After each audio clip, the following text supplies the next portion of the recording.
Pensemos un momento. Desde el móvil que llevamos en el bolsillo hasta la pantalla del coche o el cajero automático, las pantallas táctiles están literalmente por todas partes. Se han vuelto tan normales que ya ni las vemos. Pero, ¿alguna vez nos hemos parado a pensar qué demonios pasa ahí dentro? Esa es la gran pregunta, ¿no? ¿Qué clase de magia o de proceso físico ocurre cuando un dedo se posa sobre ese cristal liso y de repente responde a lo que queremos? Bueno, pues no es magia, ni mucho menos. Es el resultado de décadas y décadas de ciencia e ingeniería.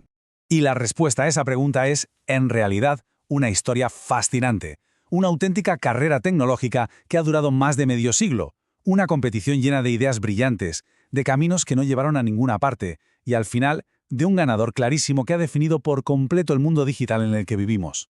Para entenderlo todo, tenemos que rebobinar. Vámonos a los años 60 y 70. En aquella época, la idea de tocar una pantalla para controlarla era casi ciencia ficción, algo que solo se veía en laboratorios y para aplicaciones súper complejas y muy específicas. El pistoletazo de salida lo dieron genios que no estaban pensando en fabricar móviles, estaban intentando resolver problemas gigantescos. Johnson, por ejemplo, quería facilitar el trabajo de los controladores aéreos, y en el CERN, ni más ni menos, necesitaban una forma más intuitiva de manejar un acelerador de partículas, y así, casi sin querer, nacieron las dos tecnologías clave, la capacitiva y la resistiva, y de paso una tercera vía, la de los infrarrojos. A ver, la tecnología resistiva es, para que nos entendamos, como un sándwich eléctrico. Imagina dos capas finitas que conducen la electricidad con un hueco minúsculo entre ellas. Cuando se presiona con el dedo o con lo que sea, las dos capas se tocan en un punto. ¡Zas! Se cierra un circuito y el dispositivo sabe exactamente dónde se ha pulsado. La clave de todo esto es la presión física. Hay que apretar. La capacitiva, en cambio, es mucho más sutil, más elegante.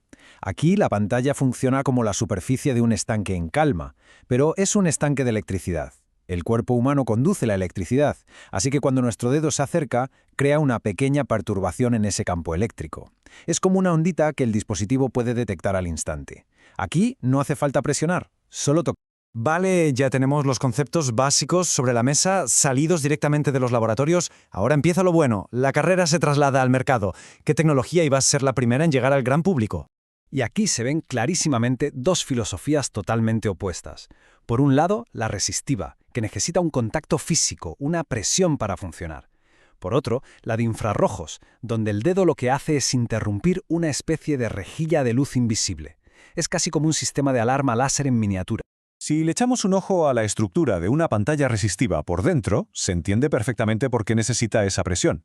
Hay una capa superior que es flexible y que se tiene que hundir un poquito para tocarla de abajo.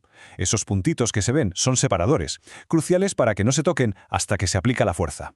Claro, esto tenía sus cosas buenas. Era una tecnología barata de fabricar y muy robusta. Funcionaba con guantes, con la punta de un boli, con cualquier cosa. Por eso era perfecta para entornos industriales, un hospital. Pero tenía pegas importantes. La pantalla se veía peor, como más apagada, porque esas capas bloqueaban parte de la luz. Y con el tiempo y el uso, la capa de arriba se acababa desgastando. Y luego está la tecnología capacitiva. Aquí nos olvidamos de capas que se mueven o se hunden. Es una única superficie de vidrio con una capa conductora transparente. El sistema simplemente detecta la alteración que nuestro dedo provoca en el campo electrostático. Es elegante, es preciso y no sufre ningún tipo de desgaste mecánico. Sus ventajas eran brutales. La imagen se veía muchísimo más nítida y brillante. La respuesta era instantánea. Y sobre todo, y esto es clave, abría la puerta al famoso multitáctil. La gran desventaja en su momento era que no funcionaba con guantes normales y, claro, era más cara de producir. Pero aquí ya se empezaba a ver quién iba a ganar la carrera en el mercado de consumo, ¿verdad? Los primeros intentos de vender esto al gran público fueron peculiares. El HP 150 del 83 era un ordenador con pantalla infrarroja, pero es que casi no había programas que la aprovecharan. Y luego el IBM Simon, el abuelo de todos los smartphones.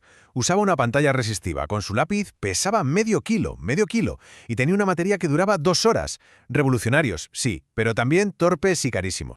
Y con este panorama llegamos al momento decisivo, a la vuelta final de la carrera, al sprint en el que un concepto que llevaba décadas en el horno iba a cambiarlo absolutamente todo y para siempre. Para entender la magnitud del cambio, hay que hacer un esfuerzo y situarse en 2006. El mundo de la telefonía móvil era el mundo de las BlackBerry, con sus teclados físicos, y de las PDA con pantallas resistivas que necesitaban un puntero. Tocar la pantalla con el dedo era algo impreciso y, la verdad, bastante raro.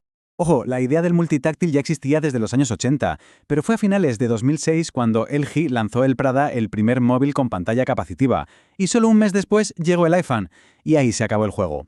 Apple no inventó la tecnología, no, pero la integró de una manera tan perfecta, tan fluida y tan intuitiva con el software que de la noche a la mañana todo lo demás pareció antiguo.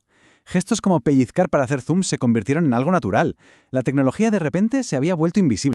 El cambio que esto provocó fue sísmico. Los datos son una locura. En 2007 el 80% del mercado era resistivo.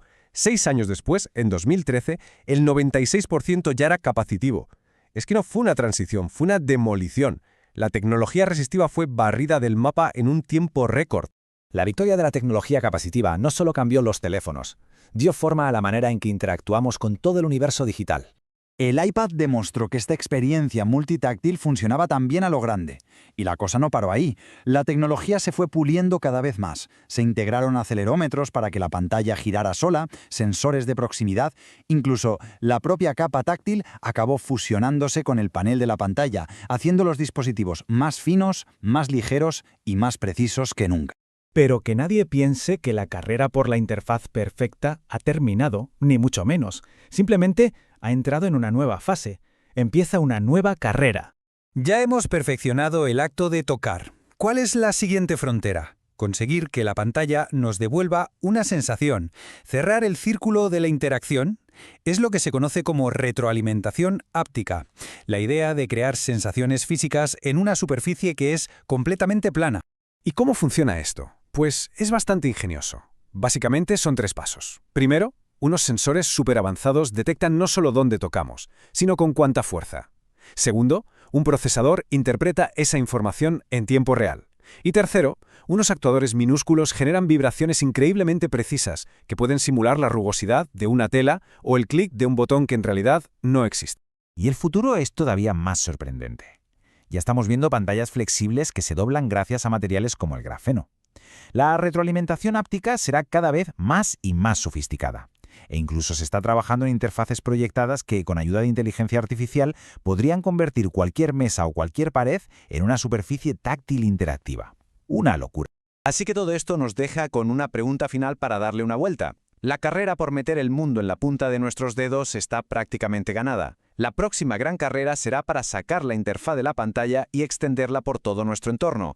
Y cuando eso ocurra, cuando cualquier superficie pueda ser una interfaz, ¿cómo va a cambiar nuestra forma de vivir, de trabajar, de relacionarnos? El futuro, sin ninguna duda, se puede tocar.